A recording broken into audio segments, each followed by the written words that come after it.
जो पंहिंजी ॻाल्हि ॿोल आहे उहा आहे जदीदत पुॼाइण ते। जदीदत पुॼाइण बुनियादी तौर ते यूरोपी अमरीकी लकाव आहे। ऐं असां वटि अञा इहो मौज़ू को आम जो मौज़ू न आहे, हिकिड़ो दानिश्वराणे हल्के ताईं जो मौज़ू आहे। नहीं वरी असां वटि हिकिड़ो डोमिनेंट फेनोमेना आहे। हा, ज़ाहिरी ॻाल्हि आहे, असीं ग्लोबल सिटी बतौर दुनिया में ग्लोबल सिटी में रहूं था, न ॿी तौर जेको यूरोप या अमेरिका जा ख़्याल आहिनि या उन्हनि जो जेको लकाव आहे उनजो असरु असां ते पवे, इन करे उनखे सम्झणु ज़रूरी आहे। जदीद पुॼाइण बुनियादी तौर ते टिनि मुनफ़रिद सक़ाफ़ती रुझाननि जी मेलाप जी नुमाइंदगी आहे। उन में हिकिड़ो जदीदत पुॼाइण फन, ॿियो आहे साख़्तियात पुॼाइण फ़लसफ़ो, ऐं टियों आहे सनत पुॼाइण समाज। बुनियादी तौर ते टे मौज़ू आहिनि जिन खे असीं जदीदत पुॼाइण जे दायरे अंदरि पेश कंदा आहियूं ऐं बहस ठाहींदा। बहरहाल हूअं त जदीद पुॼाइण फन हिकु अलॻि मौज़ू आहे ऐं सनती पासे वारो मामिलो ॾुखियो आहे, ॾाढो ॾुखियो माना इन सेंस में त उहो हिन वक़्तु बयानु करे न सघिबो हिन ॻाल्हि ॿोल में। पंहिंजो फोकस घणे क़दुरु हुनजे फ़लसफ़ियाने पासे ते हो, त फ़लसफ़ियाने हवाले सां जदीद पुॼाइण छा थी चवे, छा ख़्यालु आहे हुनजो, या आहे छा, कहिड़ी मुसीबत आहे। असां सां त पहिरीं इहो आहे त असीं जदीद पुॼाइण त बाद जो सुवालु आहे, पर असां हुन फेज़ में जो असांखे पंहिंजे पाण खे डीकॉलोनाइज़ करण जी ज़रूरत पवे थी। असां त अञा सुधो अंग्रेज़नि जी जेका ग़ुलामदारी हेठि रहियासीं, अंग्रेज़ी साम्राज्य ते रहियासीं, उनजो समूरो कल्चर, उनजी ॿोली, उनजा कानून, उनजो सियासी सिरिश्तो, मजमूई तौर असां वटि जेका नफ़्सियात आहे, जेका ब्यूरोक्रेटिक सिस्टम आहे, उहो मजमूई तौर अंग्रेज़नि जे ॾिनल विरसो आहे जेको अॼु सुधो असांखे चंबड़ियो पियो आहे। पोस्टमार्टम त परे जी ॻाल्हि आहे, पर पहिरीं पाण खे सच त इहो आहे त पाण खे डीकॉलोनाइज़ करण जो मामिलो आहे जेको ज़रूरी आहे। हाणोके दौर में जिते असीं वेठा आहियूं, ज़ाहिरी ॻाल्हि आहे, डीकॉलोनाइज़ेशन करण सां गॾोगॾु असांखे जदीद दौर जे फेनोमेना खे मुंहुं ॾियणो पवे थो, ऐं उन में इहो ज़ाहिरी ॻाल्हि आहे पोस्टमार्टमिस्ट जो फ़िक्र आहे उहो ॾाढो डोमिनेंट आहे। गॾिजे अरसे खां असां वटि घणे क़दुरु मुख़्तलिफ़ क़िस्म जा फोरम्स ठहंदा रहिया आहिनि, पोइ सनफ़ी हुजनि, माहौलियाती हुजनि, सक़ाफ़ती तइलीमी फोरम हुजनि, या बयानिया जे ॻाल्हि ताईं के डिस्कोर्स आहे, को नैरेटिव डेवलप करणो आहे, इहे ॻाल्हियूं आम तरह सां ॿुधंदा आहियूं। या असां वटि सियासत में घणे क़दुरु इशू जी सियासत ते वधीक फोकस कयो वञे थो। इहे टे चारि फेनोमेना बुनियादी तौर ते अल्टीमेटली पोस्टमार्टम सां लाॻापियल आहे।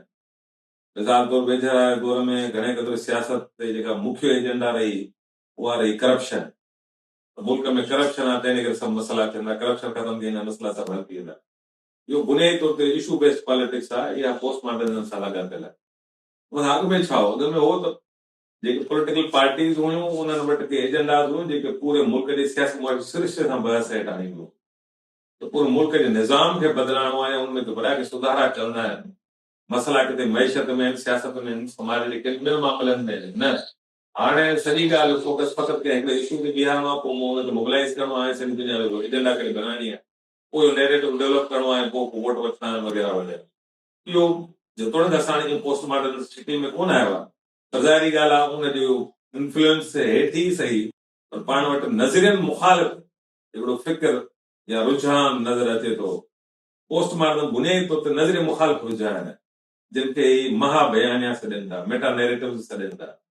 मेटा नैरेटिव मुराद आहे सोशलिज्म, नेशनलिज्म, इवन लिबरलिज्म, इहे जेके वॾा नज़रिया आहिनि जेके पूरे सियासी मुआशरे सिरिश्ते खे एड्रेस कनि था, उनखे रद्द करण जी ॻाल्हि आहे।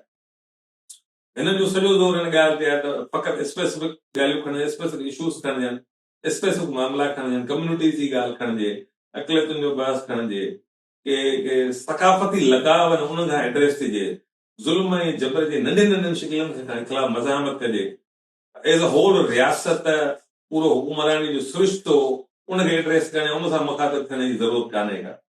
छाकाणि जो ताक़त जूं अनेक शिकिलियूं आहिनि जेके मुख़्तलिफ़ सूरतुनि में असां ते जबरे ॾाढे कंदियूं, तंहिंजे करे उनजो हल बि इहो आहे ऐं उनजी मज़ामती शिकिल बि आहे। उनजे ख़िलाफ़ अनेक शिकिलनि में, नंढी नंढी मज़ामती शिकिलनि में असीं उन ताक़त सां विढ़ी सघूं था। इहो आहे बुनियादी तौर ते सियासी हवाले सां पोस्टमार्टमिस्ट व्यू जंहिंजो असीं घणे क़दुरु शिकार थींदा शऊरी ऐं लाशऊरी तौर ते। पोस्टमार्टम जे जेकर मुख्य तत्व बयानु कजे, उहो आहे छा, चवे छा थो, उहो कंहिंजे ख़िलाफ़ आहे। बुनियादी तौर ते हिकिड़ो पूरो स्कूल ऑफ थॉट आहे जेको रोशन ख्याली रिथा ख़िलाफ़ आहे जंहिंखे असीं इनलाइटमेंट सॾियूं था। ही जीअं त पाण यूरोपीय अमरीकी फिनोमेना आहे तंहिंजे करे हिन जो जहिड़ो बि ज़ाहिरी ॻाल्हि आहे यूरोप ऐं अमरीका जे अंदरि जेके रुझान आहिनि हुननि सां आहे। इनलाइटमेंट यूरोप अंदरि 17वीं 18वीं सदी जे दौर जो हिकिड़ो लगाव आहे जंहिंजो जेकॾहिं माण्हू तख़्त या ॻर बयानु कजे उहो इहा ॻाल्हि बि वेंदी त उहो आहे रोशन ख्याली जो मतिलबु आहे अक़ल। अक़ल में मुराद आहे त समूरा दुनिया जा वहिंवार सियासी समाजी इख़लाक़ी सक़ाफ़ती वहिंवार जो मुख्य मर्कज़ माना मुफ़हूम या उनखे तय करणु उनखे बदिलणु या उनखे ॼाणणु या नई शिकिल ॾियण जे हवाले सां उनजो अल्टीमेट फ़ैसिलो उहो अक़ल करे। ऐं इहो रुझान ही जो पोस्टमार्टम आहे ॼण उनजे ख़िलाफ़ आहे। इन जा पहिरां दुनियाई तौर ते जेकर कढिबा त उहो पोइ ते वञनि था। मिसाल तौरु हिकिड़ो दौर हो यूरोप अंदरि अगाटे क़दीम यूनानी दौर हो जंहिंमें अकुल ते ज़ोर ॾिनो वियो ऐं अकुल ज़रिए फितरत समाज ऐं इंसान जी सम्झाणी ॾिनी वई। सियासत मैशत इख़लाक़ियात समेत हर क़िस्म जा जेके फ़िक्र फ़लसफ़ा हुआ उहे अकुल दलील ऐं बहस मुबाहिस सवाल जवाब जे आधार ते बहस हेठां हूंदा पिया। इहो वॾो कमाल हो उन यूनानी दौर जो जंहिंखे असीं आगाटो यूनानी दौर सॾियूं था। उन खां पोइ 1000 सालनि ताईं यूरोप अंदरि ऊंदाहो दौर सॾिजे थो जंहिंमें अकुल खे ताला लॻल रहिया। यूनानी अकुल ऐं इल्म ऐं अफ़ान जेका हो उहो ॼण त बंदि हो। इन 1000 सालनि जी तारीख़ खे खुले लेखे जेकॾहिं बयानु कजे त उहो अकुल मुखालिफ़ हिकिड़ो अक़ीदे जो दौर हो ऐं अंधविश्वास जो दौर हो के आसमानी क़ुवतूं के आसमानी किताब हा पापायत ही ऐं मुलायत हुई जंहिं फ़ैसिला पे कया सवाल नवाण जिद्दत बहस अक़ल इहे सभु बंदिश हेठि रहिया। 1000 सालनि जी यूरोप ॼण त इन फिनोमेना खे भोॻियो ऐं पोइ नेक्स्ट वरी हिकिड़ी रेनेसांस जो दौर शुरू थिए थो। नई सुजाॻीअ नई जागरता जंहिंखे चइजे थो उन जी कंटिन्यूटी तौरु उन जी तसलसल में इनलाइटमेंट जो दौर रोशन ख्याली जो दौर शुरू थिए थो। उहो ई साॻियो जेको यूनान अंदरि अकुल जो सिरिश्तो हो अकुल जी जेका ॻाल्हि हुई जेका दफ़न थी चुकी उनखे वरी रिवाइव कयो वियो बहाल कयो वियो ऐं उन आधार ते सॼी ॼाण सम्झाणी ॾिनी वई ऐं सम्झो पियो त जेकॾहिं अकुल जे आधार ते तुम दुनिया जा अमल हलाइबा सभु कुझु ठीकु थी वेंदो। इहो जेका नई सुजाॻी नई जागरता ऐं रोशन ख्याली जो दौर आहे बुनियादी तौर ते हिनखे असीं खुले लेखे जेकॾहिं चवंदी उहो जदीदत आहे इनखे असीं मॉडर्निटी सॾींदा आहियूं ऐं इहा मॉडर्निटी बुनियादी तौर ते सियासी मुआशी सिरिश्ते तौरु सरमाएदार सिरिश्ते जी देन आहे। ऐं जेको उन खां अॻु जेको यूरोप अंदरि दौर हो जंहिंखे असीं यूनान तौरु जेको विचो दौर खे काउंट करियूं खुले लेखे ॿिनि निज़ाम अंदरि असीं हुनखे बहस हेठां ईंदा आहियूं। हिकिड़ो ग़ुलामदारानो सिरिश्तो हो हिकिड़ो जागीरदारानो सिरिश्तो वजूद में आयो।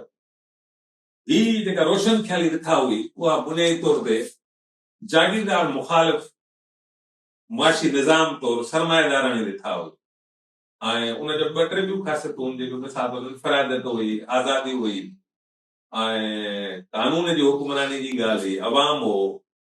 इहे नवां बहस आहे नयूं ॻाल्हियूं हुयूं जेके दुनिया में सॼी दुनिया में असर अंदाज़। पर थियो छा त पहिरीं आलमी जंग लॻी वरी उन खां पोइ ॿी आलमी जंग लॻी ऐं इन ॿिनि वॾनि वाक्यनि ऐं उन खां अॻु जेकॾहिं माण्हू गौर करे इन जेको अकुल मुखालिफ़ जेका तहरीक आहे पोस्ट मॉडर्निज़म जी इन जा पहिरां थोरा पोइ ते था वञनि। रोशन ख्याली रिथा आई त सही पर उन रिथा जे बुनियाद ते जेको पहिरियों वॾो इनकलाब आयो 1789 में फ्रांस में उन फ्रांस अंदरि इहो तसवर कयो पियो त अकुल जे आधार ते नओं निज़ाम ईंदो त मामला ठीकु थी वेंदा। पर उहो फ्रेंच इनकलाब हलियो कोन 10 साल हलियो क़त्लेआम कयो इनकलाब देरि थी वियो हा हुन इनकलाब जा नतीजा ॾिसो सॼी दुनिया ते असर अंदाज़ थियनि था पर उहो किसो हलियो कोन। वरी उन खां पोइ पहिरीं आलमी जंग लॻी जंहिंमें करोड़े माण्हू मारिजी विया उनजो मर्कज़ महवर यूरोप हो। उहा पहिरीं आलमी जंग ख़तम ई कान थी त वरी मथां ॿी आलमी जंग लॻी ऐं अमेरिका जापान ते हिरोशिमा नागासाकी ते एटम बम किराए ॼण त ॿी आलमी जंग में 7.5 करोड़ इंसान क़त्लेआम कयो उनजो मर्कज़ महवर यूरोप हो। इन वेझड़ा अरसे में जेके तजुर्बा थिया इहे जंगियूं थियो इहे क़त्लेआम थियो पोस थियो त यूरोप अंदरि ई कुझु माण्हुनि वटि इहो सुवाल पैदा थियो त इहो कहिड़ो अकुल आहे अहिड़ी अकुल पसंदी आहे जंहिंजे बुनियाद ते तव्हां दावा पे कई हम कई त सभु मसइला हल थी वेंदा आहिनि हल त कोन थिया तबाही बर्बादी निकिती। उन नतीजे में ॿी आलमी जंग खां पोइ वरी हिकिड़ो सरमाएदारी अंदरि हिकिड़ो चाड़ब आयो पर हिकिड़ो अकुल मुखालिफ़ तहरीक ज़ोर वरितो तो ॻाल्हि पई कईसीं त पहिरीं आलमी जंग ऐं ॿी आलमी जंग जे नतीजे में जेको कोर्स थियो, जेको ज़ुल्म बरबरे जो दास्तान रक़म कयो वियो, उन जे नतीजे में यूरोप अंदरि अकुल मुखालिफ़ तहरीक वजूद में आई।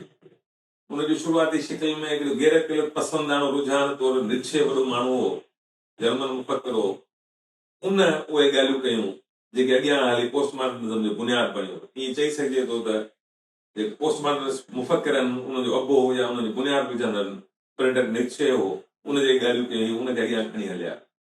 ऐं उन खां पोइ वरी वजूदत पसंदी जो फ़िक्र वजूद में आयो, ऐं ईअं पोइ जेके साख्तियात पसंदी चऊं, खोड़ सारा रुझान हुआ जेके यूरोप अंदरि उसिरिया।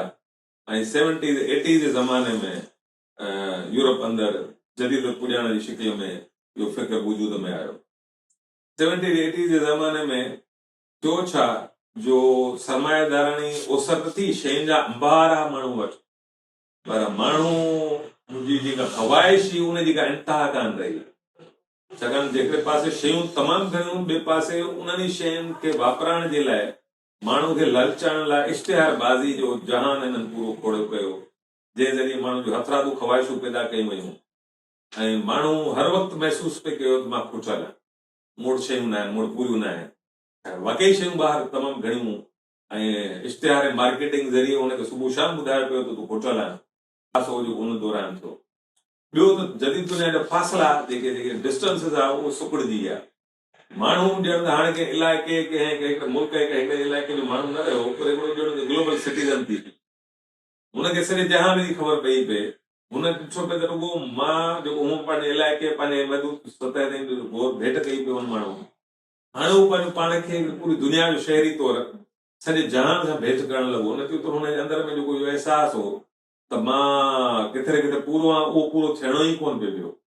छाकाणि हर पासे रोज़ सुबुह शाम नयूं शयूं, टेलीविज़न हुई, मीडिया हुई, इंटरनेट हुई, ऐं ऑनवर्ड जेके हाणोके दौर जो जहान आहे, डिजिटल मोबाइल टेक्नोलॉजी जो जहान आहे, उन में त माण्हू त किथे बि नथो लॻे त हू को कंहिं हिकिड़े मख़सूस इलाइक़े नंढड़े शहर जो माण्हू आहे। बिल्कुलु हिकिड़ी जदीद दुनिया जो हिकिड़ो लकाव आहे जंहिंमें हू सम्झे थो सॼो ॾींहुं कनेक्टेड आहे सॼी जहान सां।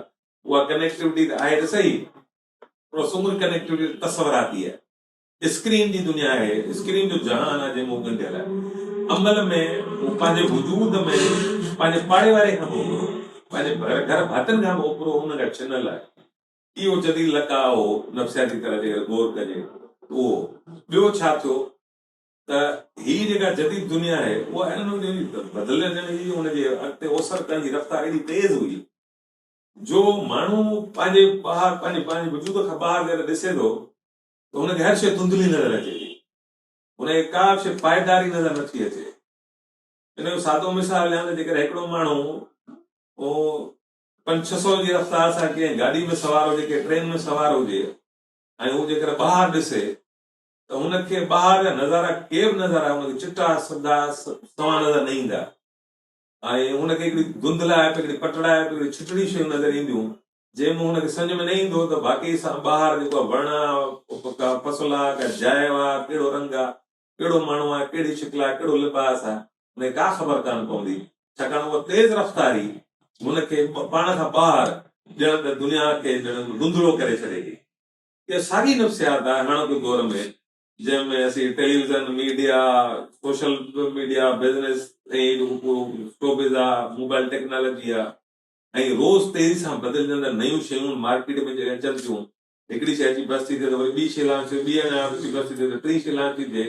माण्हू हिकिड़ी शइ खां वरिती आहे 2 साल अॻु त हाणे हुनजी भेट में 15 नयूं शयूं अचियूं, लेटेस्ट अची वियूं। त माण्हू वटि पंहिंजी जेका जेका जेका शख़्सियत आहे उनजी पाइदारी कान थी रहे। नंढो ऐं सादो मिसाल ॾियां त माण्हू जी हिन जदीद टेक्नोलॉजी छा कयो त माण्हू जी यादगिरी खे कमज़ोर करे छॾियो। यानी 2 ॾींहं अॻु जेकर हुन कंहिं मसइले खे सीरियस पे सम्झो त 2 ॾींहंनि खां पोइ ख़बर ई कान्हे त कुझु थियो हो या न थियो हो। हुनजी यादगिरी नथी रहे त को 2 ॾींहं को वाक़ियो थियो हो, छा थियो हो। छाकाणि हिन विच में 3-15 ॿिया वाक़िया थी विया जेके वधीक वॾा लॻा हुनखे, त हुनजो फोकस वरी उॾां थी वियो। त रोज़ ध्यानु मटण वारो मामिलो हो जेको ईअं डेवलप थियो। ॿियो हिकिड़ो वॾो मामिलो इहो थियो त माण्हू जो अहसास खोखला थी विया। अहसास खोखला ईअं थी विया त ज़ाहिरी ॻाल्हि आहे त माण्हू जो अहसास, ज़ाहिरी ॻाल्हि आहे माण्हू सुबुह जो ख़ुशि आहे त मंझंदि जो नाख़ुशि आहे, राति जो कंहिं उदासी आहे। हिकिड़ो माण्हू तुले लेखे सम्झ में अचे थो मुंहिंजो हिकिड़ो पैटर्न आहे जंहिंमें माण्हू जो अहसास बदिलजनि था। हिन खां पोइ इम्कान न आहे एहसास खां अहिड़ी शइ कोन, सुबुह जो ख़ुशि आहे त राति ताईं ख़ुशि हूंदो, इहो ज़रूरी शर्त न आहे, हुन में लाह चढ़ा ईंदा आहिनि। पर हीअ जेका जदीद टेक्नोलॉजी आहे उन में थिए छा थो त माण्हू हिकु घड़ी में मोबाइल ते या सोशल मीडिया ते ॾिसे थो त कंहिं दोस्त जी सालगिरह आहे त उन ते ख़ुशीअ जो इमोजी ॾिए थो, वरी हुनजे हेठां ॿी पोस्ट ॾिठई जंहिंमें कंहिंजी फोतगी थी आहे, कंहिंजो हादसो थी वियो आहे, वरी उते ॾुख जो इमोजी ॾिए थो, वरी किथे ॾिसे थो कि दोस्त घुमनि फिरनि था त उते एक्साइटमेंट ॾेखारे थो, वरी किथे ॾिसे थो कि उहो ॿार आहे, को फ़क़ीर आहे, को ॿियो माण्हू आहे जो ॾुखी हालत में थोरी उदास थी थो वञे। यानी जेकर इहा मोबाइल हुन वटि 5 मिंट आहे त 5 मिंटनि अंदरि जेकर 15 क़िस्म जूं पोस्टूं ॾिसे थो, जेके 15 क़िस्म जे एहसासनि ऐं जज़्बनि खे एड्रेस कनि थियूं, त 5 मिंटनि अंदरि इहो कीअं मुमकिन आहे इंसान जे लाइ त यानी 30-40 पोस्टुनि अंदरि 30-40 क़िस्म जा जज़्बा ऐं एहसास उहो फील करे सघे? मुमकिन ई न आहे। हा, ॾेख में मुमकिन आहे, स्क्रीन ते मुमकिन आहे, पर इहो जेको एहसासनि खां खोखलो जेको स्क्रीन जी दुनिया आहे, उन माण्हू खां एहसास खसे वरिता, उनमें उहा पाइदारी खसे वरिती। माण्हू फील नथो थिए त मां माना कहिड़े जहान में आहे, छा पियो करियां, कहिड़े चकर में आहे। एतिरे क़दुरु जो माण्हू जा जेके आदर्श आहिनि, इख़्लाक़ी क़दर आहिनि, उहे कमज़ोर थियनि। तुले लेखे जेकर 70s 80s खां माण्हू काउंट करे हाणोके दौर में अचे त मां चई सघां थो त इन जदीद टेक्नोलॉजी ऐं सरमायादाराणी मार्केट जे इश्तिहारबाज़ी ऐं शयुनि जे अंबार ऐं माण्हू जी सुञाई ऐं माण्हू जे वसीलनि जी अणहूंद ऐं हीअ जेके अनेक रंगारंगी दुनिया आहे जेका ॾेख ते ॿधल आहे, इन हिकिड़ी माण्हू जी पूरी शख़्सियत अंदरि ऐं पूरे माहौल अंदरि हिकिड़ी अणपाइदारी, त्रिणी गिरणी, धुंधली, हिकिड़ी वाइड़ा ते ॿधल बेमानायत ऐं खोखलो अक्स बणायो ऐं उन समूरे इन फिनोमिना खे ॼण त जदीद पुॼां एड्रेस कंदे हिकिड़ो फ़लसफ़ो ऐं फ़िक्र घिड़ियो जेको तुले लेखे इन्हनि कैफ़ियतुनि खे ॼण त एड्रेस कंदे नज़र अचे थो। हाणे जेकर ॿिए पासे न वञूं, फ़क़ति हुनजे फ़लसफ़े वारे पासे ते बहस कयूं, जदीद पुॼां छा थी चवे, उन ते पाण हिकु ॿ ॻाल्हियूं करे चुकासीं। पहिरीं ॻाल्हि आहे उहा अक़ुल, त हीउ सिरिश्तो या हीउ फ़िक्र बुनियादी तौर ते अक़ुल मुख़ालिफ़ फ़िक्र आहे। अक़ुल छा थो करे? अक़ुल वटि सलाहियत आहे तजरीदी सोच जी, यानी हू उम्मीद ॻोल्हे सघंदो आहे शयुनि में ऐं मख़सूसियत बदिरां उम्मीद जो मतिलबु आहे त उहो कॉन्सेप्चुअल अंडरस्टैंडिंग ॾींदो आहे। मिसाल तौर तव्हां हवासत तौर वण ॾिसंदा आहियो, यानी का ठोस शइ ॾिसंदा आहियो, उन जेको मख़सूस शिकिल ऐं रूप रंग ॾिसंदा आहियो, पर तव्हां जॾहिं उहो वण साम्हूं न हुजे त वण जो जेकॾहिं लफ़्ज़ तव्हां ॿुधो त तव्हांखे वण जो तस्वर ज़हन में अचे।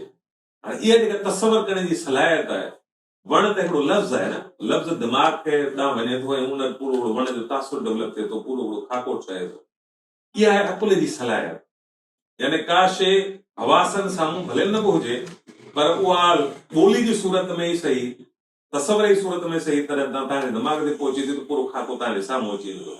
मिसाल तौर ते मां चवां थो अमेरिका, मूं लफ़्ज़ चयो, हाणे न मतिलबु न मां अमेरिका साम्हूं खणी कंहिंजे रखी, मूं फ़क़ति अमेरिका जो लफ़्ज़ इस्तेमालु कयो त माण्हू पूरो खाको अची वेंदो त अमेरिका नाले हिकिड़ो मुल्क आहे जेको आहे पूरो जेको उत्तर अमेरिका जो खंड जो हिसो आहे, उते फलाणो फलाणो निज़ाम, फलाणो सदर विश्व जो सदर रहियो, फलाणो फलाणो 50 ख़ासियतूं माण्हू बयानु करे वेंदो अमेरिका लफ़्ज़ ॿुधण सां। हाणे इन में छा थियो? 3 ॻाल्हियूं। हिकु, अक़ुल छा थो करे? तजरीदी तरह सोचे सघे थो, यानी ज़रूरी न आहे त का शइ तव्हांजे साम्हूं हुजे, उहो बि सोचण जी सलाहियत। नंबर 2, त उहो हिकिड़ी हक़ीक़त जी नुमाइंदगी करे थो। का शइ आहे जेका ॿाहिरि आहे, पर उहा जॾहिं ॿोली जी शिकिल में तव्हांजे दिमाग़ ते पहुचे थो त उनजी उहा नुमाइंदगी करे तव्हांजे ज़हन अंदरि खाको ठाहे थी। छो? उहा उम्मीद ॻोल्हे थी, यानी ज़रूरी शइ न आहे त स्पेसिफिक मख़सूस शयुनि में जेके हवास सां मालूमात ॾींदा आहिनि उहा जीअं जो तीअं खणो। अक़ुल छा कंदो आहे? जनरलाइज़ कंदो आहे शयुनि खे। हीउ जेको फ़लसफ़ो फ़िक्र आहे बुनियादी तौर ते अक़ुल मुख़ालिफ़। हाणे जॾहिं अक़ुल मुख़ालिफ़ आहे त इन जो मतिलबु इहो थियो त इहे थो चवनि त ॿोली जी शिकिल में हक़ीक़त जी नुमाइंदगी नथी करे सघिजे। बज़ाते ख़ुदि ॿोली मसइलो आहे। ॿोली जीअं हक़ीक़तूं आहिनि तीअं उनखे पेश नथी करे सघे, छाकाणि जो ॿोली ख़ुदि ज़हन जी घिड़त आहे ऐं ज़हन जो मसइलो हिननि वटि इहो आहे त अक़ुल इन जे करे कम जो न आहे, छाकाणि अक़ुल इंसानी जेकॾहिं उनखे पूरो वजूद तौरु बयानु कजे त उनजी हिकिड़ी पत आहे, हिकिड़ी मथाचिरी हैसियत आहे। बुनियादी मोहरक जेके जदीद पुॼाणा सम्झण जेके मुफ़क्किर आहिनि उहे चवंदा बुनियादी मोहरक इंसान जूं ड्राइव्स आहिनि, उनजूं जिबलतूं, उनजूं ख़्वाहिशूं, उनजो लाशऊर आहे। का अहिड़ी कुवत आहे, अहिड़ो जज़्बो आहे जंहिंखे ताईं को नालो नथा ॾेई सघो, जंहिंखे मिसाल तौर निश्चय चयो थो ताक़त लाइ इरादो, या उनखां अॻु शोपनहार उनखे वर्ड एज विल इरादे तौर बयानु कयो, या फ्राइड उनखे लाशोर तौर बयानु कयो। ही ॼण त उनखे हिकिड़ी अहिड़ी शिकिल अहिड़ी माना ॾियनि था जेको जेको जेको अकुल फ़क़ति उनखे इस्तेमालु करे थो। हिन जो ख़्याल में इहे जेके ड्राइव्स आहिनि, इहे जेके जिबलतूं आहिनि, इहे जो कुझु हासिल करण जी जीअं निश्चय चयो, इहा ताक़त आहे जेका अकुली दलील खे ॾिए थी। इहो दलील न आहे, अकुल न आहे जेको ताक़त खे तय करे थो, पर इहा ताक़त आहे जेका माण्हू खां दलील घुराए पंहिंजा ठाराए थी। हाणे जॾहिं तव्हां इहो सम्झो था त बुनियादी मुहरत का ॿी कुवत आहे, का ॿी शइ आहे, को ॿियो जज़्बो आहे, का ॿी ख़वाहिश जिबलत आहे, त ज़ाहिरी ॻाल्हि आहे अकुल त उनजो मिड़े हिकिड़ो औज़ार थियो, मिड़े इस्तेमाल ई का शइ थी जेको उहो इस्तेमालु थो करे। नतीजो तौर ही था चवनि तो अकुल जी मुखालफ़त माना उमूमियत जी मुखालफ़त, तसवर जी मुखालफ़त, ॿोली जी मुखालफ़त, हक़ीक़त जी सही नुमाइंदगी जी मुखालफ़त आहे। हिन माना में जॾहिं तव्हां अकुल जी मुखालफ़त करियो था या अकुल पसंदि जी मुखालफ़त करियो था त माना तव्हां बचे कुझु कोन। ईअं रुगो अकुल जो न, पर ही मंतिक जा मुखालिफ़ आहिनि, सिरिश्ते वारे जा मुखालिफ़ आहिनि, उमूमियत, हिकिड़ाई, कुलियत, लाज़मियत, बुनियाद, जेके फ़लसफ़ाना कानून आहिनि, या ईअं करे चओ त जिन खे यूनिवर्सल ट्रुथ्स था ॾियनि था, या अहिड़ा सच, अहिड़ियूं ॻाल्हियूं जेके हर हंधि सच हुजनि या हर हंधि ठीकु हुजनि, ही उनजा मुखालिफ़ आहिनि, उनजी मुखालफ़त कनि था। सच छा आहे, हिन वटि सच जी अहमियत न आहे, हिन चवनि हर कंहिं वटि पंहिंजो सच थींदो आहे।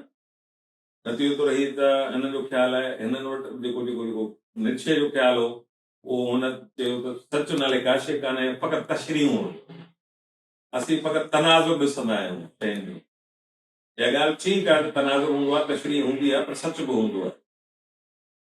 मिसाल तौर कंहिं माण्हू खे का औरत वणे थी त उनजो उन सां प्यार आहे, ज़रूरी शर्त न आहे ॿिए माण्हू खे ईअं ई वणे, ॿिए माण्हू जो उन सां ईअं ई प्यार हुजे। इहो जेको प्यार जो अहसासु आहे, इहो हर हिकु माण्हू जो पंहिंजो आहे, इहा ॻाल्हि बिल्कुलु सच आहे। पर इन अहसास सां जेकॾहिं माण्हू हुनखे जनरलाइज़ करे त हर हिकु माण्हू खे को महबूबु हूंदो आहे। हर औरत खे को मर्द या कंहिं मर्द खे औरत या को ॿियो माण्हू वणंदो आहे। इन माना में जेके ॾिसे त इहो अहसासु यूनिवर्सल आहे। माण्हू कंहिं न कंहिं सां प्यार ऐं मोहबत ऐं अहसास जो जज़्बो रखंदा आहिनि, पर फ़र्ज़ु था करियो अहसास जो तालुक न बि हुजे, पर हिकु औरत जो ऐं हिकु मर्द जो वजूद सचो आहे ऐं उहो आहिनि। इहो ज़रूरी शर्त न आहे त मां कंहिं माण्हू सां नफ़रत थो करियां या प्यार थो करियां, इहे ॿई अहसास ऐं जज़्बा जो उन माण्हू जे वजूद खां मुनक़र थी था वञनि, बिल्कुलु न। उन माण्हू जो वजूद पोइ बि रहे थो, भले आउं उन सां कहिड़े क़िस्म जो अहसास रखंदो हुजां या न रखंदो हुजां, ॿिन्ही सूरत में माण्हू जो वजूद आहे। ही माण्हू जे या फितरत जे या जेके बि लकाव आहिनि असीं जिन सां वास्तो पवे थो, उन जे बुनियाद खां इनकार कंदा, छाकाणि जो हिननि जो सॼो ज़ोर इहो जेको सच ऐं तनाज़ुर वारी ॻाल्हि आहे, बुनियादी तौर ते जेकॾहिं हिननि जे ख़्याल खे माण्हू जदीद पुॼाइण जे ख़्याल खे पेश करे, तत्व गर पेश कजे, तो हिननि जो सॼो ज़ोर आहे फ़र्क़ ते, डिफरेंस। ही चवंदा हर शइ में डिफरेंस आहे, का साॻियाप कान्हे, का उमूमियत कान्हे, का लाज़मियत कान्हे, को कानून कोन्हे, का यूनिवर्सल ट्रुथ कोन्हे, का अहिड़ी शइ कान्हे जेका सभिनी हंधि साॻी हुजे। हिननि जो सॼो ज़ोर बुनियादी तौर ते उहो फ़र्क़ ते आहे, डिफरेंस ते आहे। फ़र्क़ु पोइ ॿोली जे लफ़्ज़नि जे विच में फ़र्क़ु आहे, माण्हुनि जे अहसासनि जे विच में फ़र्क़ु आहे, माण्हू जे ॿिए माण्हू सां फ़र्क़ु आहे, फितरत जे अनेक लका में फ़क़ति फ़र्क़ु आहिनि, उनमें का उमूमियत, साॻियाप, लाज़मियत ऐं कुलियत कान्हे का। ई बुनियादी तौर ते इन जेकॾहिं सेंस में ॾिसूं त इन खां कोई इनकार न आहे त फ़र्क़ु कोन्हनि, बिल्कुलु फ़र्क़ु आहिनि। हर हिकु माण्हू में, ख़्याल में, ॿोली में, लफ़्ज़ में, फितरत जे हर लका में फ़र्क़ु आहे, पर रुॻो फ़र्क़ु कोन्हे। फ़र्क़नि सां गॾोगॾु साॻियाप, हिकिड़ाइप, उमूमियत, कुलियत तौर ऐं लाज़मियत बुनियाद तौर साॻियापूं बि आहिनि। मार्क्सिज़म रुॻो फ़र्क़ ते ज़ोर कान थी ॾिए, जीअं फ़क़ति पोस्टमार्टम छा था कनि, फ़क़ति फ़र्क़ ते ज़ोर था ॾियनि, न। असीं सम्झूं था बीइंग मार्क्सिस्ट त फ़र्क़ु बि आहे, साॻियाप बि आहे, चइनि में तज़ाद बि आहिनि, उन में हिकिड़ाई बि आहे। हर हिकु माण्हू में फ़र्क़ु ज़रूरु आहे, पर बतौर माण्हू तौर जॾहिं असीं डिफाइन कंदासीं त माण्हू हिकु यूनिवर्सल कैटेगरी आहे। माण्हू जे बारे में जॾहिं असीं ख़ासियतूं बयानु करियूं था माण्हू सभु माण्हू हिकु जहिड़ा आहिनि माण्हूअ तौरु को जावेद हूंदो को विकी हूंदो को ॿियो माण्हू हूंदो को आशिक़ को महबूब को जोहारी को चोर को भाॻियो को सिंधी को पठान को पंजाबी को कंहिं मज़हब जो कंहिं सियासी पार्टी जो अनेक शिकिलनि में फ़र्क़ु हूंदा ज़रूर पर बतौर इंसान माण्हू आहे इहा साॻिया पिया हुन में या ईअं इहे साॻिया रुॻो हिते माण्हू तौरु न अंदरि दायरे हेठि दायरे अंदरि वेंदासीं त उन में हर दायरे अंदरि जेको फ़र्क़ु आहे उते साॻिया पियो आहे ॿियो हुन जो सॼो ज़ोर हिन ॻाल्हि ते आहे त इतफ़ाक़ आहे ही लाज़िमियत खे नथा मञनि इतफ़ाक़ लाज़िमियत जो मतिलबु इहो आहे त रोशन ख़्याली दौर में तारीख़ हिकिड़ो मौज़ू बणी उनखां अॻु में तारीख़ मौज़ू कोन्हे तारीख़ जा के कानून कोन के पैटर्न्स कोन हुआ तारीख़ में को तसलसल कोन हो रोशन ख़्याली दौर जे मुफ़क्किरनि तारीख़ हिकिड़े तसलसल हिकिड़े पैटर्न हिकिड़े उम्मीद तौरु बयानु कयो त तारीख़ हिननि कानून तहत हीअं हिन ते ओसर कई आहे ऐं हीअं हालत हूंदी त हीअं ओसर कंदी यानी मजमूई तरह तारीख़ जो को पैटर्न आहे उनजो को कानून आहे उन में का तसलसल आहे जंहिं आधार ते तारीख़ अॻिते वधे थी ही छा था चवनि तारीख़ जो को तसलसल कोन्हे हिन जो सॼो ज़ोर आहे त वाक़िया थियनि था ऐं के फाट के ॾार ऐं के विथियूं हर हिकु वाक़िए जी पंहिंजी निरालप आहे ऐं उहो वाक़ियो पंहिंजा उसूल पंहिंजा क़ाइदा पंहिंजूं मानाऊं पंहिंजूं तकड़ियूं पाण घिड़े थो उहो को माज़ी जे तसलसल सां हुनजो तालुक़ु कोन्हे को इन माना में ॾिसूं त ही बुनियादी तौर ते तारीख़ जो तसलसल जे ख़िलाफ़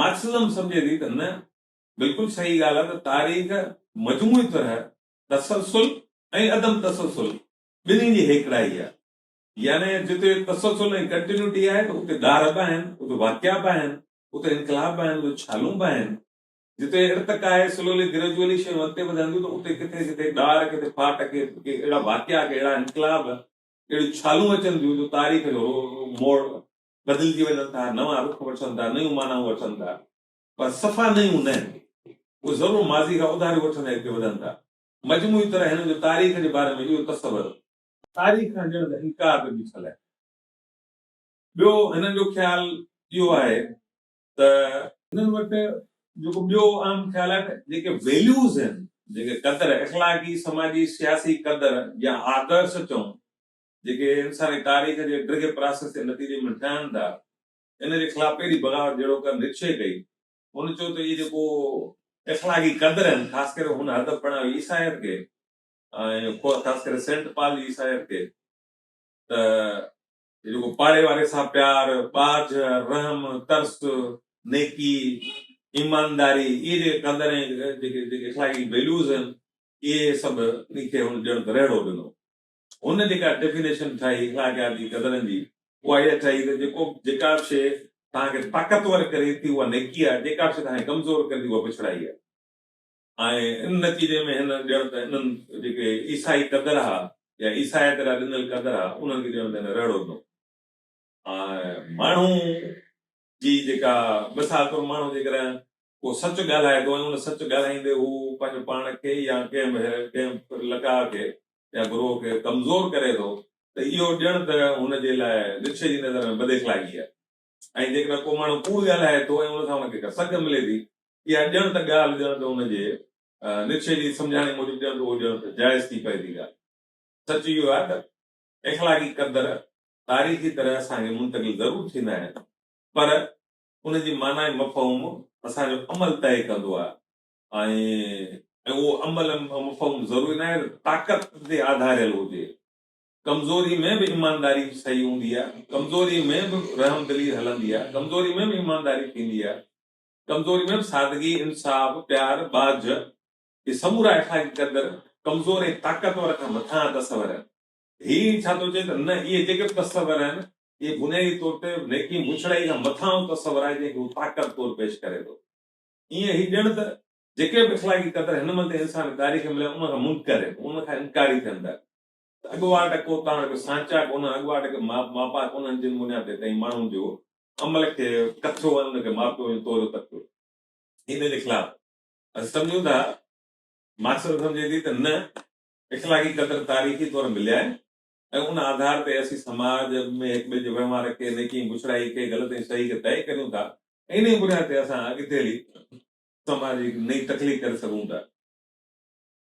जेतिरे क़दुरु तालुक आहे हिन जो ॿोली जो, त ॿोली बिल्कुलु सही ॻाल्हि आहे त ॿोली हिकिड़ी तजरीद आहे, इंसानी सोच सां हुनजो गहरो तालुक आहे, पर माण्हू ॿोली जो माण्हू न आहे।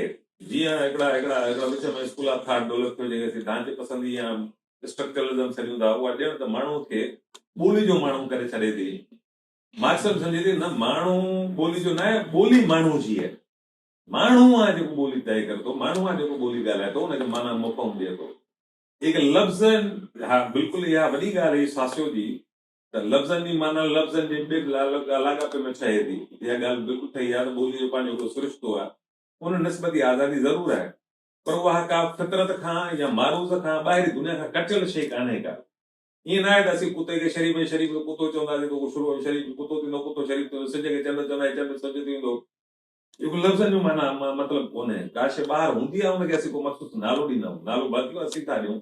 बहस इंसान जी असांजी घिड़त आहे, इहा ज़हनी घिड़त आहे, पर इहा ज़हनी घिड़त का अथरादू कोन्हे। उनमें की ख़ासियतूं वाकई शयुनि में हूंदियूं तरह सां हुनखे नालो ॾींदा आहियूं। हा उन लफ़्ज़ खे मटाए सघिजे थो घटि मथे, पर उहा वरी बि रिप्रेज़ेंट कंदी आहे हक़ीक़त खे। ही उनखे बिल्कुलु तनाज़ुर पसंदी तौरु पेश कंदा। मिसाल तौरु त हिकिड़ो अंग आहे जेको हिकिड़े माण्हू खे परे पासे साॼे पासे वेठल माण्हू खे 9 नज़र अचे थो, खाॿे पासे वेठल माण्हू खे 6 नज़र अचे थो, हिनखे ई चवंदा आहियूं तनाज़ुर पसंदी आहे, यानी हर हिकु पंहिंजो सच आहे। इहा ॻाल्हि बिल्कुलु ठीकु आहे, पर इहे ॿ पासा त कान्हनि रुॻो सच खे ॾिसण जा, खाॿो ई साॼो। ईअं जेकर गौर कबो त पोइ हिकिड़ी मल्टी डायमेंशनल रियलिटी आहे। हिन अंग जा त खोड़ पासा थी वेंदा जेकर माण्हू गौर कंदो त, या उनजी खोड़ सारियूं शिकिलियूं थींदियूं जेके शायदि मफ़हूम बि न ॾियनि। ऐं ख़ुदि 9 जो अंग या 6 जो अंग हिकिड़े रिश्ते हिकिड़े लाॻापे में आहे, त बज़ार 6 जॾहिं असीं चवंदा त 5 4 ऐं 7 8 जे लाॻापे में 6 जो मफ़हूम ठहे थो। ईअं मुमकिन न आहे फ़क़ति 6 रखिजे ऐं उन में को सेंस ठहे, मुमकिन न आहे। इहो पूरो हिकिड़े तसलसुल आहे जेको 1 2 3 4 5 खां पोइ अचे थो, ऐं आनवर्ड 7 8 9 10 11 12 अनलिमिटेड आहे। त उहो जेको अंग आहे उहो हिकिड़े तसलसुल हिकिड़े पूरे छा चवंदा आहिनि हिकिड़े तसलसुल जी नुमाइंदगी करे थो। ही छा था चवनि त न, त इहो तनाज़ुर आहे। बिल्कुलु सही ॻाल्हि आहे त 9 ऐं 6 ॿिनि मुख़्तलिफ़ माण्हुनि खे नज़र अचनि था, पर बहसियत अंग जे उनजो वजूद इन ॿिन्ही जो मुहताज न आहे। का शइ आहे जेका पुठ में मूंखे हिकिड़ी शइ नज़र अचे थी ऐं मोहड़ में हिकु ॿी नज़र अचे थी। फर्ज़ करियो त मां न हुजां त छा सिज चंड तारा कोन्हनि, चाहे फितरत कान्हे, छा इंसान न हुजे त जानवर न हुजनि, वण टिण तारा, ही सॼो जहान जेको फितरत आहे, जेको इंसान खे पैदा थी कुझु अर्सो थियो आहे, इहो को मुंहिंजो मुहताज त कोन्हे जेको मां हुनखे का माना ॾींदुसि, मुंहिंजी निस्बत सां का माना ॿिए ॾे, अदरवाइज़ हुनजी का माना न आहे। ऑब्जेक्टिव रियलिटी आहे जेका वजूद रखे थी। ही सिधी नसी तरह सरमाएदारी जी वकालत कनि था, उन अंदर ई हिकिड़ी हाकारी ऐं नाकारी पोतरो ई ॻोल्हनि था, ऐं के ॿिए मुतबादल सिरिश्ते जी ॻाल्हि नथा कनि, ऐं उन मुतबादल सिरिश्ते खे ही महाबयानो सॾे रद्द कनि था। मिसाल तौरु सोशलिज़म, नेशनलिज़म, जेके लिबरलिज़म जेके नज़रिया आहिनि, इनखे महाबयाना सॾे, वॾा नज़रिया सॾे उनखे रद्द कनि था। मां चवणु सम्झे थी बिल्कुलु वॾनि नज़रियनि जी आड़ में स्पेसिफिक इशूज़ या नंढनि मामलनि ऐं तफ़सीलनि खे इग्नोर करण जो सुवाल कोन्हे, पर सुवाल आहे त स्पेसिफिक मामले खे यूनिवर्सल सां ॻंढण जी ॻाल्हि आहे। त इन ॿिन्ही जो ॻंढापो कीअं आहे जे बुनियाद ते असीं तय करियूं। जेका हक़ीक़त उहा हिक रुखी कान थींदी आहे, हक़ीक़त उहा स्पेसिफिक कान थींदी, उनजो यूनिवर्सल पासो थींदो आहे। यानी का उमूमियत बि आहे त मख़सूसियत बि आहे। मख़सूसियत ऐं उमूमियत जो जदलियाती ॻंढापो आहे जेको असांखे कुली हक़ीक़त ॾिए थो शयुनि जे बारे में। हिन जो सॼो ज़ोर ख़्वाहिश ते आहे, का ड्राइव आहे, का जिबलत आहे, का कुवत आहे जेका अंदरां माण्हू खे धिके थी, हलाए थी, ऐं सॼी फितरत जहान खे हलाए थी। मार्क्स सम्झे थी बिल्कुलु सही ॻाल्हि आहे, ख़्वाहिश, जिबलत ऐं हिननि जो किरदारु आहे, पर हुन सां गॾोगॾु माण्हू रुॻो इहा शइ कोन्हे। माण्हू ज़रूरत बि आहे, ख़्वाहिश बि आहे, अकुल बि आहे, सरगर्मी बि आहे, तारीख़ बि आहे, पूरी फितरत सां हुनजो रिश्तो आहे। ईअं ॾिसे त माण्हू कुली तौरु अकुली, एहसासाती, समाजी, तारीख़ी, फितरी, हयातियाती, मुआशी सरगर्मी तौरु अनेक रिश्तनि ऐं धागनि में ॻंढियल हिकिड़ो सूंघ आहे। उन मां कंहिं हिकिड़े पासे खे खणी अचिबो त इहो हक़ीक़त जी सही नुमाइंदगी न थींदी। ही छा था कनि, ही फ़क़ति हुनजे हिकिड़े पासे खे खणी हुनजी जिबलतुनि, ड्राइव्स, हुनजी ख़्वाहिश, हुन कुवत खे फ़क़ति अॻियां खणी एहसासनि जे मामले जे बुनियाद ते समूह शइ खे तशरीह कंदा ऐं सम्झाइण ॾींदा, जेको आहे सच पर जुज़वी सच आहे, ऐं जुज़वी सच कुली सच न आहे हूंदो। कुली सच ई सही तव्हांजे अॻियां तस्वीर ऐं तस्वर पेश करे सघंदो आहे। हिन जो हिकिड़ो आम तस्वर आहे जंहिंखे ॿोली सां ई लॻापियल ॻाल्हि आहे, जंहिंखे दरीदार खणी पेश कयो, उहो भनी गड़त हुई। उन में हू ॻाल्हि ॼण ईअं थो करे त शयुनि जी का तय थियल माना ऐं मफ़हम कोन्हे को। हर शइ जी माना मफ़हम बदिलजंदो रहे थो। हा, बिल्कुलु सही ॻाल्हि आहे त माना ऐं मफ़हम बदिलजंदा रहंदा आहिनि, पर उन में पाइदारी बि हूंदी आहे। रुॻो को तब्दीली या रुॻो वहिकिरो कोन्हे। वहिकिरे में तसलसल आहे, नतीजो तौर उहा माना का बदिलजे ज़रूर थी, पर उन में तसलसल बि आहे। ईअं हिननि जो ख़्यालु आहे त शयुनि में के उसूल ऐं ज़ाब्ता न आहिनि, फ़क़ति खेॾ आहे, हिकिड़ी रांदि आहे, हिकिड़ो इत्तफ़ाक़ आहे, हिकिड़ी कसरत आहे जेका शयुनि जो तय करे थी। बहरहाल थोरा ॾुखिया फ़लसफ़ा तस्वर आहिनि जिनजो पूरो पस मंज़र सम्झण खां सवाइ हिन खे बहस करणु थोरो ॾुखियो आहे ऐं सम्झणु बि ॾुखियो आहे। हुनखे वज़ाहत करण जी ज़रूरत आहे, पर मुख़्तसर वक़्त में एतिरो ई करे सघिजे थो त हीअ मख़सूस ते ई ॻाल्हि कंदा असीं सम्झूं था त मख़सूस त बि आहे, मूं में त बि आहे। जेकर मां तकड़ तकड़ में जाइज़ो वठी वञा, हीअ के इनकलाब को समाज जी बदिलाव खे नथा क़बूल कनि ऐं मार्क्सिज़म बिल्कुलु सम्झे थी त समाज में इर्तिका, नंढियूं नंढियूं तब्दीलियूं, इशूज़, सभु मामला तफ़सील बि आहिनि, पर साॻियो त इनकलाब ऐं समाज जी काया पलट जी ज़रूरत हूंदी आहे, रहे थी ऐं रहंदी। ऐं हिन जो सॼो ज़ोर नंढनि इशूज़ ते आहे, जहिड़ो सिंफ़, माहौल, अक़लियत, सुञाणप ऐं सकाफ़त ते ज़ोर ॾियनि था।